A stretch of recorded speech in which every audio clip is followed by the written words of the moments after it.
Biz de geliriz. Bir önerimiz, bir Vallahi isteğimiz, Allah yapsın. genel gidişatla Allah ilgili razı olsun. oldu. Selamünaleyküm. Teşekkür ederiz. Nasıl işleriniz nasıl? Kolay gelsin. Çok şükür hamdolsun. Ziyaret Bir edelim. çayımızı içelim. Allah razı olsun. Daha yeni başladık. Teşekkür Vallahi. ederiz. Tamam, Başka bir başla. zaman inşallah geliriz. Başla Hayırlı gelsin. işler. Biz ziyaret ederiz. Bir isteğiniz falan var mı? Canınıza sağlık. Allah razı olsun. Bölgemize gelişen son olaylarla zaten hem ekonomik sıkıntılar arttı, yatırımcılar kaçtı vesaire. Yani temelimiz bunlardan bir ders ve ibret alınmasıdır. Hem ülke genelinde bir kaosun oluşturulması istendiği açıktır. Yine ekonomik sıkıntı, dövizin çalkalanması, kısacası hayatımızın her alanı etkiliyor. Dediğiniz gibi huzur olursa bunların hepsi durar, yerinde durar. Onun için de çaba ve gayret göstermek gerekiyor. Yani hükümetin adım atması gerekiyor. Bu konuda biz hükümete de önerilerde bulunduk. Yani her şey maddiyat değildir. İnanın biz bu ay içerisinde belki binlerce esnafı ziyaret ettik. Yani tek istedikleri huzur. Çünkü huzurun olduğu yerde ekonomi de olur. Yani siz zengin de olsanız huzur olmadıktan sonra ne yapacaksınız? Değil mi? Hayırlısı olsun. Şöyle bir şey söyleyeyim. Her siyasi partinin böyle bir şeyleri biraz böyle gözden çıkartması lazım. Yani böyle hani Ortak noktada buluşmak lazım. Siyasi rant değil de Evet. yani herkes toplum için bir şeysinden feragat ederse bu sorun çözülür. Doğrudur. Yani Aynen öyledir. insanların bir de birbirini sevmesi Evet. lazım. Allah şükrünüzü daim etsin, rızkınızı da artırsın. Sorun istek, herhangi bize tavsiyeleriniz varsa dinleyelim esnafımızı. Bizi yapın da önümüzdeki yolu yapın. Başka bir şey istemiyorum. Kapansın mı yoksa... Abi düzgün bir şey yapın. Bunu not alalım Sayın Başkanım. Bunu not alalım. Tabii hani buradan bir de Kaldırım öyle yok. bir şey yapmış ki kaldır. Yani Başkan daha doğrusu kaldırım buradaki... yok. Yani ben mesela bahçe düzenlemesini de yapamam. Evet. Doğrudur, kaldırımı yapmaları lazım. Yol mudur belli değil. Belediye maalesef bu konuda dediğiniz gibi sıkıntı yaşıyor. Diyarbakır her yerinde öyle. İnşallah not aldık bakalım. İşte bu terör belasıdır, Evet. işsizliktir, Doğru. fakirliktir. Yani altyapı, üst yapı çalışmalarıdır. Bellidir O şart. sıkıntılar Yani doğrudur. insan için çalışılmıyor şu anda. Doğrudur. Yani Bizim aslında bu sıkıntı Türkiye genelinde eskiden beri kaynaklanan bir şeydir. Yani halka hizmet etmenin ötesinde halkı kendine hizmetçi gören bir zihniyet genelde aynen. hem bölgemize hem ülkemize bugüne kadar hakimdi. Dolayısıyla bunun aşılması lazım. Yani biz yerel seçimlerde de şunu İnşallah sık sık aşılacak dile Allah'ın getirdik. izniyle. Dedik ki yani yerel yönetimler, yani belediyeler hizmet yeridir, hizmet kurumlarıdır. Yani orada hizmet edilmesi lazım. Yani biz halkımıza hizmet edelim ya. Mutlaka. Yani bu konuda yani halkın huzurunu isteyen, refahını isteyenlere biz destek vermemiz lazım ki yani gerçekten yani savaş isteyen, çatışma isteyen, kaos isteyen, ekonomik sıkıntı isteyen kişilere fırsat verilmemesi lazım. Eğer sorun sıkıntı varsa dinleyelim. Sıkıntı yoksa önerileri dinleyelim. Allah razı olsun, sağ olasın. İşler nasıl? Elhamdülillah valla. Kendimiz piyasanın durumu Piyasa sıkıntılı. sıkıntılı da yapacak bir şey yok. Bazen de sektörel olarak da yani bazı sektörler var kışın olması hasebiyle. Ya bizim genelde inşaat sektörü olduğundan dolayı işte biraz kışın işler durumu aynen. Bir de bu olaylar da biraz inşaat sektörünü de durdurdu. Eskileri. Bunun da sıkıntısı var. Allah hayır kapılarını açsın. Amin cümlemize. Yani gerçekten zaten Diyarbakır'da sanayi yok. Bizim sanayimiz inşaat. İnşaattır aynen. İnşaat da kırıldığı zaman büyük sıkıntılar oluyor. Bu sıkıntıların olmaması için en azından geçmişten ders ve ibret alınması gerektiğine biz inanıyoruz. Yani sadece halk ve esnafların değil. Değildir aynen. Yani siyasi partilerin, sivil toplum kuruluşlarının veya işte bu bölgenin dinamiklerinin bir daha böyle sorun ve sıkıntılarla karşılaşılmaması için bence tedbir alınması lazım, ibret alınması lazım. Yani inanın bugün şu içinde bulunmuş olduğumuz durumu biz 4 yıl önce, 5 yıl önce dile getirdik, sık sık uyarılardan bulunduk. Fakat bir türlü bildiğiniz gibi işte çözüm süreci, daha sonra 6-8 Ekim olayları hem bölgemizin altı üstüne getirdiler. Aynen. Zaten kopma noktası 6-8 Ekim olaylarıydı. Yani dışarıdan gelen yatırımcılar da yatırımları Allah bırakmadılar. bize zaman hakikaten Türkler arasında bir sorun yoktur yani. Yani Evet. yani mesela biz de sürekli bölgede şeyiz. Olaylar ne Kürtlere faydası var ne Türklere faydası var. Hiç kimseye faydası Yani Orta Doğu'da bir kaos oluşuyor ama yani biz oturup onlara bakıp onu izleyeceğiz yani. Yani bir Yahudinin bir oyunu burada dönüyor ama kimse bunun farkında değildir yani. Yani savaş, 2023 savaşı, kimse bunu itiraz etmesin yani. Yani Suriye'deki yani savaştan bize en azından ders ve ibret alınması gerektiğini söyledi. Yani bizim bu ülkemizi de Suriyeleştirmek için inanın yani uluslararası bir şey çok uğraştı. İşte gezi olaylarıyla başladı. Çukur barikat siyaseti, 15 Temmuz darbe girişimi vesaire. Yani bu ülkeyi teslim almaya yönelik girişimler. Fakat halk olarak bizim sorunumuz yok.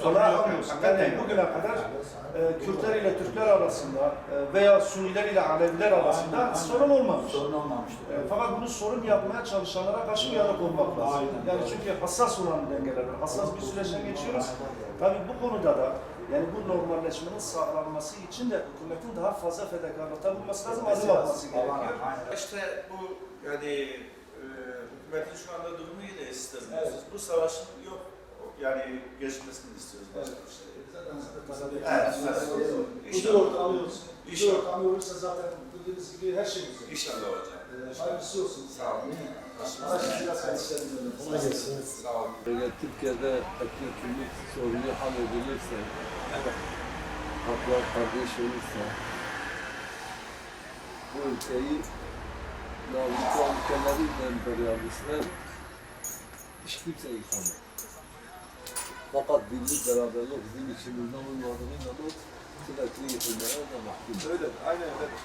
Yani o potansiyel Biliyorsun. var yani. Şimdi hani bu dolar molar meselesi, dolar yine zenginlerdir, ben de seviyorum.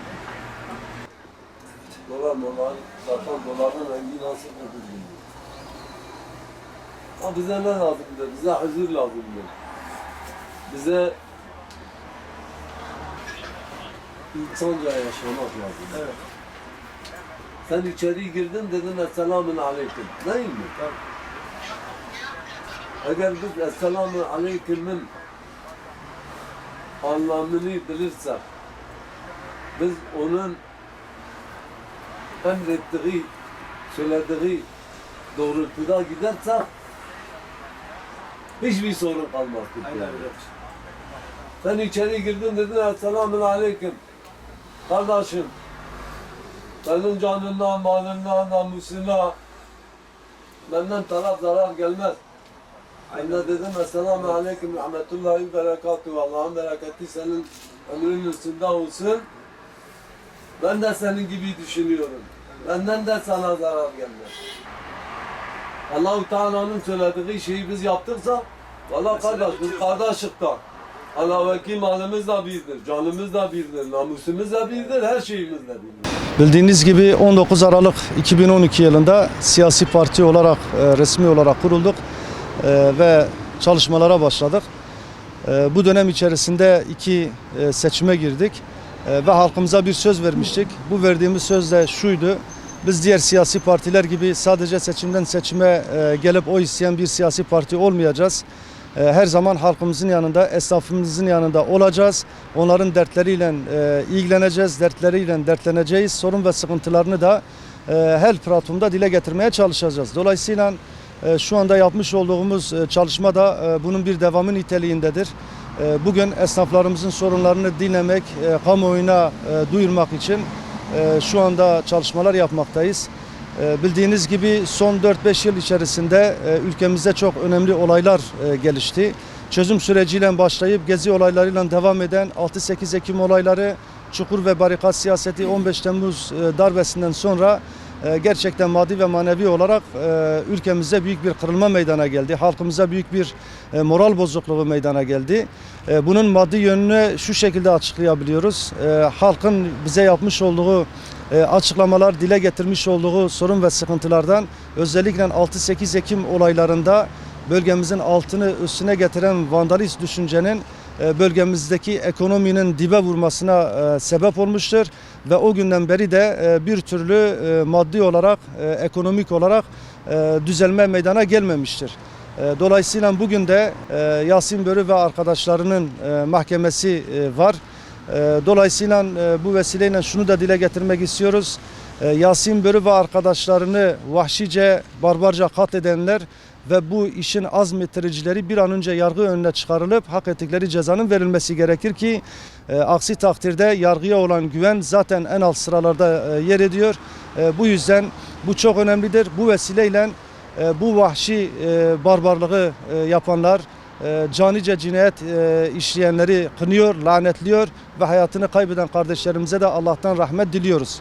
Şu anda yapmış olduğumuz ziyaretlerde esnafımız genel olarak şunu dile getirmekte: her şeyden önce huzur ortamının sağlanması gerekiyor. Huzur ortamının sağlanabilmesi için de özellikle bölgemizi bir asırdan fazladır meşgul eden Kürt meselesinin çözülmesi gerekiyor. Kürt meselesinin çözülmesi için de ana dilde eğitim ve öğretim ve anayasal vatandaşlık tanımının değişmesi ve yine aynı zamanda Kürtlerin anayasada, diğer milletlerin de anayasada kendilerini bulmaları gerekiyor. Bu konuda adım atılırsa inanıyorum ki hem bölgemizdeki olumsuz olan hava olumlu bir yöne kayacak ve aynı zamanda uluslararası emperyalist güçlerin de operasyon alanları daraltılacaktır.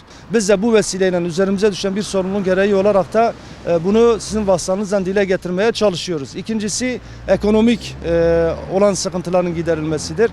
6-8 Ekim olaylarıyla birlikte bölgede yatırım yapmak isteyen esnaflar, tüccarlar bölgeyi bırakıp kaçtı. Güvensiz bir ortam vardı. Bundan dolayı hükümetin bu konuda devletin yatırım yapması gerekiyor. Devletin bizzat buralarda fabrikalar açılıp binlerce, on binlerce kişi istihdam etmesi için gerekli adımları atması gerekiyor. Ve burada faizsiz kredi olarak özellikle Sur esnafına yönelik, bölge esnafına yönelik yapılan adımlarda da yanlışların düzeltilmesi gerekiyor. Ve gerçek mahiyetinde mağdur olan esnafın kredi alması için her türlü hazırlığın yapılması gerekiyor, girişimlerin yapılması gerekiyor. Fakat bize gelen şikayetlerde gerçekten Sur esnafından çok belki de alakası olmayan kişilere bu krediler verilmektedir. Yine işte yolda karşılaştık, Sur mağduru olan bir aile 2 kış geçti, hala evine kavuşamamış, evi yapılmamış. Kısacası bölgemizdeki bu sorun ve sıkıntılar devam ediyor. Bunu da biz inşallah halkın yanında yer alarak, onların sorun ve sıkıntılarını dinleyerek medya vasıtasıyla, kamuoyuyla paylaşmaya devam edeceğiz. Teşekkür ediyorum.